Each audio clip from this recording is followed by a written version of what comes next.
South ఇండియాలోనే అతి తక్కువ ధరలకే నాణ్యమైన రత్నాలని అందించే ఏకైక సంస్థ 6JVR.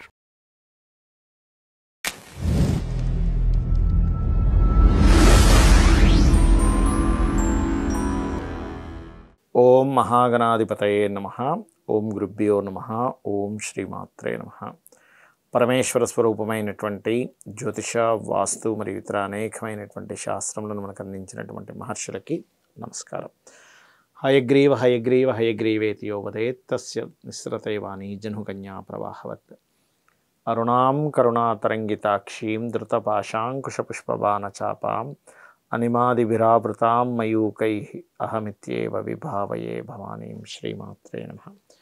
ప్రేక్షకులకి ఆ లలితాంబిక అమ్మవారి యొక్క అనుగ్రహం పరిపూర్ణంగా కలగాలని మనస్ఫూర్తిగా కోరుకుంటూ మనం ఈరోజు చెప్పుకోబోయేటువంటి టాపిక్ ఏమిటి అంటే, లలితా సహస్రనామాల్లో 2282వ నామం నుంచి చూసుకుంటున్నాము. అయితే ఇక్కడ ఒక్కొక్క నామానికి ఉన్నటువంటి అర్థం ఏమిటి, ఆ నామాన్ని స్మరించడం వల్ల కలిగేటువంటి ఫలితము, జాతచక్రంలో కానీ వాస్తుపరంగా కానీ ఉండేటువంటి దోషాలు ఏ నామం స్మరించడం ద్వారా తొలగిపోతాయి. అయితే మీరు లలితా సహస్రనామాలు చదివేటప్పుడు మాత్రం ఎట్టి పరిస్థితుల్లో కూడా ఇవి కేవలం నామాలు అనేటువంటి భావనతో చదవకండి. వీటిని అపౌరుషములు అంటారు. ఎలా అయితే వేదము అపౌరుషములు అంటారో లలితా సహస్రనామం కూడా అపౌరుషములు. అంటే ఎవరో రచించినవి కాదు. సాక్షాత్ నిండు సభలో అమ్మవారిలో నుంచి 8 కిరణాలుగా బయటికి వచ్చి, ఆ 8 కిరణాలు వసిన్యాది వాగ్దేవతలుగా బయటికి వచ్చి ఈ లలితా సహస్రనామాలను చెప్పడం జరిగింది. అందుకే వసిన్యాది వాగ్దేవత ఋషయ అంటారు. అంటే ఈ లలితా సహస్రనామానికి ఋషులు ఎవరు? వసిన్యాది వాగ్దేవతలు. ఆ వసిన్యాది వాగ్దేవతలు ఎవరు? అమ్మవారిలో నుంచి బయటికి వచ్చారు. ఇది అర్థం చేసుకోండి. అదేవిధంగా ఇవాళ నామం కనుక చూసుకున్నట్లయితే సహస్ర శీర్షవదన. సహస్ర శీర్షవదన.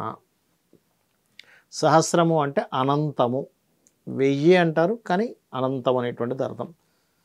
శీర్షము అంటే తలలు. సహస్ర శీర్ష వదన అంటే వదనములు అంటే ముఖములు.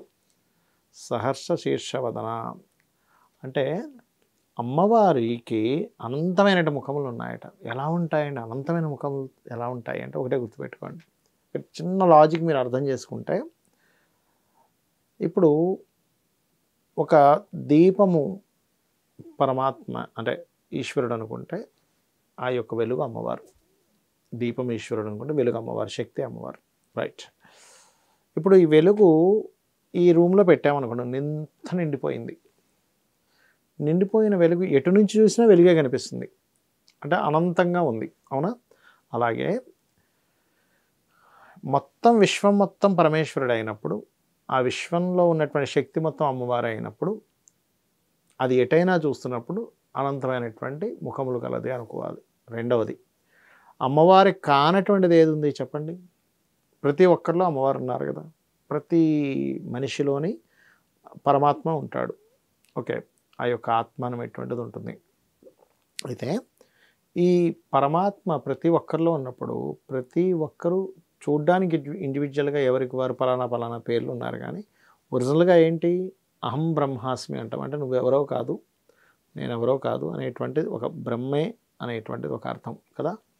అయితే ఇక్కడ మనం 2 రకాలుగా, ఒకటి నిండి ఉన్నటువంటి పరమాత్మ యొక్క శక్తి అమ్మవారు ఎవరైతే ఉన్నారో నిండి ఉన్నారు మొత్తం వెలుగు రూపంలో, లేనట్లయితే మొత్తం శక్తి రూపంలో ఉంది. కాబట్టి మొత్తం తానే అయి ఉంది కాబట్టి శక్తి రూపంలో అనంతమైనటువంటి సహస్రవదనములు, అనంతమైనటువంటి ముఖములతో కలిగి ఉంది. విశ్వంలో ఉన్న ప్రతి ఒక్కరూ అమ్మవారి స్వరూపమే కాబట్టి, ఆ యొక్క బ్రహ్మమే ఆ రూపంలో ఉంది కాబట్టి అనంతంగా ఉంది. అంటే మనం అనుకుంటున్నాం మనం చూస్తున్నామని, మనం చూస్తున్నటువంటి దృష్టితో అమ్మవారు చూస్తుంది ప్రతి దగ్గర, ప్రతి ఇన్సిడెంట్ని కూడా.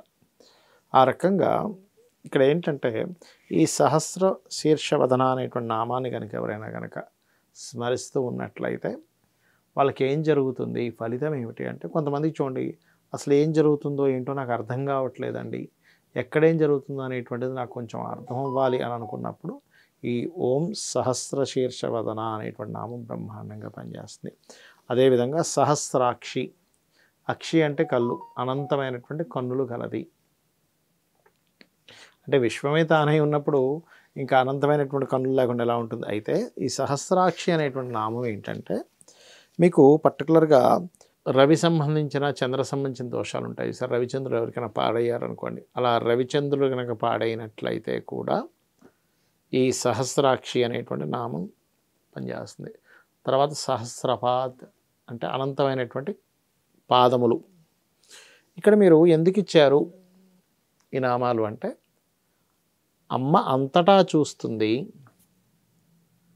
అమ్మ యొక్క ముఖం అంటే అంతటా మొత్తం తానే అయ్యి నిండి ఉంది, తానే మొత్తం చూస్తూ ఉంది, తను ఎక్కడికైనా వెళ్ళగలదు, మొత్తం తానే. అంటే ఇప్పుడు సహస్రం అంటే అనంతమైన పాదాలతో ఉంది, అనంతమైనటువంటి పాదాలు ఉన్నాయి తనకి. 1000 పాదాలు ఉన్నాయనుకోవచ్చు, అనంతమైనటువంటి పాదాలు ఉన్నాయనుకోవచ్చు. అంటే ఎందుకు మనకి కాళ్ళు కావాలి కదలాలంటే,